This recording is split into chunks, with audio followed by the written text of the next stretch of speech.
បងប្អូនខ្ញុំចង់ចែកម្លែកពេលបិទនុយបាទយើងបញ្ញាប់បិទពីក្បាលល្ងាចតិចបងប្អូនហើយតន់ត្រីស៊ីពេលល្ងាចបងប្អូនត្រីវាស៊ីអាក្បាលល្ងាចហ្នឹងម៉ោង5ម៉ោង6អីហ្នឹងយើងបិទឲ្យតន់ពេលហ្នឹងទៅពេលល្ងាចបងប្អូនយើងបិទតន់ពេលហ្នឹងទៅរឿងប្លុកយើងដើរមើលទៅត្រីវាមានស៊ីភាគច្រើនស៊ី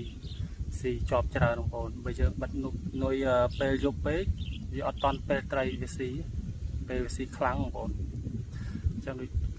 ឃើញអញ្ចឹងខ្ញុំបិទនុយហើយម៉ោង4ជាងបាទ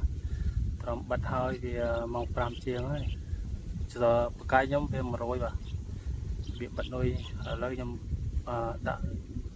បិទនុយហើយ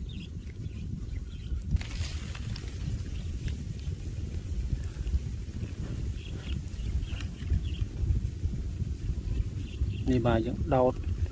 ហើយ